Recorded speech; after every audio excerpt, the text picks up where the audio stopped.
At long last, the New York Yankees have designated Aaron Hicks for assignment. His Yankee tenure is over. And the surprise about it is really the timing. He had actually been performing better lately. Like, the last week or so, specifically, that last Blue Jay game where he had a three-hit night, it looked like he was turning it around. But this is still absolutely the right decision. He really was just so bad the last few years, offensively, defensively, and this is really best for both sides. Aaron Hicks had, after this year, 2 more years. He had a contract that ran through 2025. He signed that 7-year, $70 million deal in 2019. So the Yankees are eating, approximately $25 million or so. But it's still the right thing to do. He was that bad. And, we'll see what happens for him moving forward. He'll go through waivers, very likely unclaimed. The Yankees will then likely release him, and, he'll latch on somewhere else. And I just don't know if this is going to be a player that is really going to provide a whole lot. I mean, leaving New York, that should help him a bit. It will, but I just think that this is someone who's seen better days. And I think that he was fortunate in the first place to be in the situation he was in. That was a contract handed up by Brian Cashman, which was not really very smart in the length of it, right? I mean, $10 million a year, it's certainly more than he should be paid, but that's nothing too egregious when you looked at the overall market at the time. But the 7 years for an injury-prone player like that, who really hadn't done that much, was just a little bit crazy. And Cashman really, he finally admitted his mistake, and he is gone in a situation where you didn't have to get rid of him right now. Technically. But, I guess they wanted to see what was going to happen to start the season. I guess they were hoping for a bounce back, and it certainly did not happen. This was not going to end well, right? So whether they did it now or whenever, they came to the conclusion this was not going to work. And so, here we are. And it's interesting that a trade for Greg Allen, who was on the Yankees in 2021, and it was actually a trade with the Boston Red Sox. Greg Allen had been playing with the AAA team for Boston this season, and the Yankees, he's a switch hitter, got some speed, can play some defense, and look, he's nothing to write home about. I wouldn't even be surprised if he doesn't last the season on the roster, but it's kind of interesting that is where they drew the line. And, for Allen, he did a nice job at the Yankees in 2021. And he was actually technically in that 2021 wildcard game versus the Red Sox. I believe Greg Allen was actually on the active roster for that game. Now, a lot of that has to do with the fact that it was just a one-game situation, so you're going to want to carry maybe some more hitters than you normally would. And so, that's what happened there. But they're used to him. He'll be on the team. But, look, you have a slew of outfielders right now that are players that may not make it through the rest of the season. Greg Allen being one of them. You got Jake Bowers, you got Billy Calhoun, and that doesn't even, that's not even mentioning the Oswaldo Cabreras and Isaiah Kiner-Falefas of the world, who are, more utility types. Kiner-Falefa at this point exclusively in the outfield, but things are in flux. But they still decided that Hicks was the one that they were going to get rid of, and it's a pleasant surprise. I'm very happy about this. I mean, but let's talk about Aaron Hicks and sort of how we got here.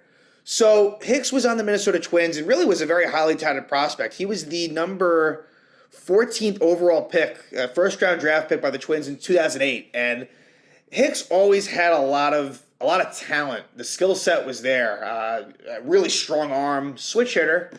Could hit for power. Really had a good eye, good on-base percentage guy. Like, he's someone that really, when he put it all together, was a really good player. There was a brief time where Hicks was really good for the Yankees, but mostly he was not. But this was a trade going into the 2016 season. It was Aaron Hicks for catcher John Ryan Murphy. And John Ryan Murphy, never really quite made it. And the Yankees were deep at catcher at that time, with Gary Sanchez, soon to be coming up at that point. You had like Austin Romine in the system. You had Kyle Higashioka. And at that point, I guess Brian McCann was the catcher around then. So really for John Ryan Murphy, there wasn't much of a need for him. And this was a good trade by the Yankees at the time. Now, Hicks' first year as a Yankee was absolutely terrible. In 2016, he was awful, really, really bad. And it's interesting. That year, he was primarily playing right field. Right at that time, you had Jacoby Ellsbury playing center field for the Yankees. Brett Gardner was on the team too. But Hicks was primarily a right fielder.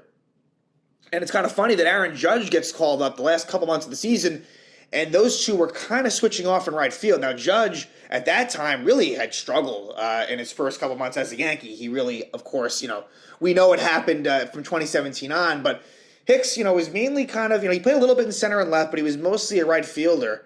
And again, it was a bad season. But in 2017, Hicks really performed quite well. And 2017 and 2018 were his by far best two seasons as a Yankee, which led him to getting that contract before the 2019 season. Now, injuries were always a thing for him. He played 88 games in 2017, so he was hurt, for a good chunk of that season.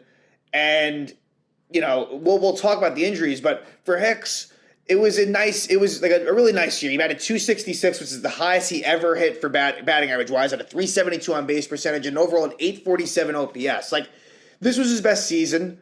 And, the playoffs, he performed pretty well in that ALDS versus Cleveland, but really, really was bad in that Astros series, which basically the whole team was. He was really bad in that in that loss to the Astros, the infamous one in 2017. 2018, he follows it up with a really, really good season, and he was more healthy. In some ways, his 2018 season was actually maybe better than 2017 because he played 137 games.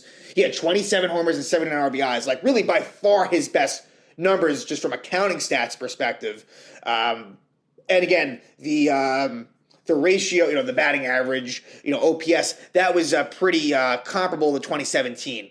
Now, we go to 2019, and this is where injuries really become a thing. He only played 59 games. He would return in so there were some good moments. 2019, this is really Aaron Hicks' really most memorable regular season game was against the Twins. That crazy game at Minnesota where he hit a big home run, I think to give the Yankees were trailing the ninth, and it was a home run that gave them the lead. Ultimately, he would go to extra innings, and Aaron Hicks made just an unbelievable game-saving catch in center field. Against Max Kepler. Chad Green was on the mound for the Yankees, and, so that was just an amazing moment for him. But I would say maybe his most memorable postseason moment, I was actually at this game. It was Game 5 of the ALCS against the Houston Astros off of Justin Verlander. Mind you, Hicks had been hurt. He did not play in the ALDS versus the Twins, but he had a 3-run homer off the right field foul pole in the first inning of the game versus the Astros that it helped keep the Yankee season alive. Ultimately, they would lose in Game 6, but that was kind of a memorable postseason one for Hicks, but really not a whole lot of moments to speak of besides that. He only had 2 homers in his Yankee postseason career, the other one being against Cleveland in 2017. But Hicks in 2020, now remember, this was a shortened 60-game season. And again, he's coming off of an injury-plagued 2019.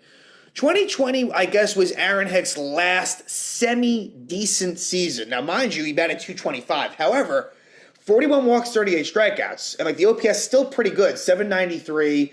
The on-base percentage was really high, 379. So 2020 still productive at this point in time. And was actually healthy that year. And in the postseason, which, he actually, he was actually not bad in that Tampa series. The 5-game series against the Rays in San Diego, that was really the last that I think we ever saw Aaron Hicks as really being pretty good. So basically from 21 on, disaster. Total disaster. So 17, so this is how I would say it. 16 bad, 17 and 18 good, 19 and 20 kind of injured / decent, but not as good as he had been. And then 21 through 23 is either injuries or just straight awfulness. And so Hicks in 21 only played 32 games. I believe he got hurt, might have been in April or May. I'm thinking that, I don't know why I remember, I can't quite remember where the injury occurred. But he was done for the season, out for the year immediately.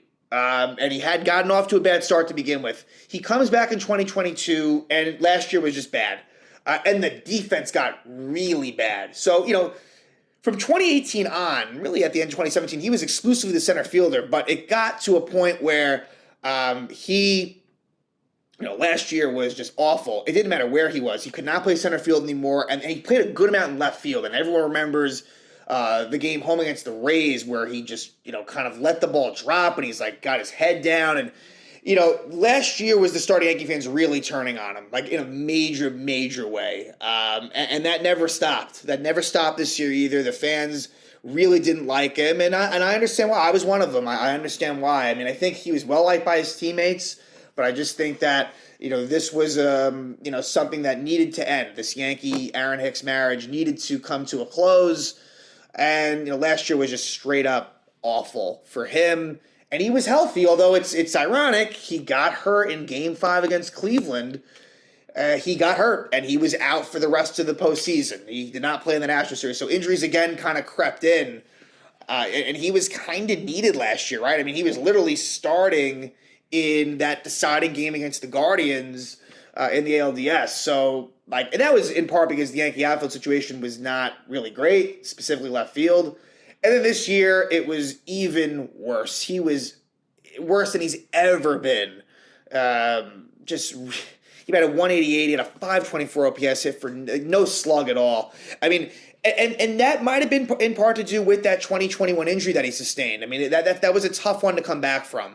That's like kind of a known thing. So I guess to be fair to him, but still, the Aaron Hicks tenure lasted way longer than it ever should. The fact that he, if you had told me back in 2016 that Aaron Hicks would still be Yankee in 2023, I would have thought you were crazy. He was terrible. And, give him credit, he turned it around. But for Hicks, it's over now. I'm happy about it. It'll be good for him, too. I mean, it was a bit of a mess with the fans. And, yeah, he was the longest-tenured position player. The only player that's been longer tenured than Hicks on the team is Luis Severino. Severino came up in 2015. But Hicks, had held that mark, which is a random one. Like, if you ask, most, fans out there, just a random fan, who is the longest tenured position Yankee player, they would not have said Aaron Hicks, but he lasted this long, and it's over now. So Aaron Hicks designated for assignment. We'll see what his future holds, but this is a good thing. This needed to happen, and I'm glad that Brian Cashman admitted his mistake, as that contract through 2025 will not see the light of day. He is gone. Aaron Hicks is no longer a New York Yankee.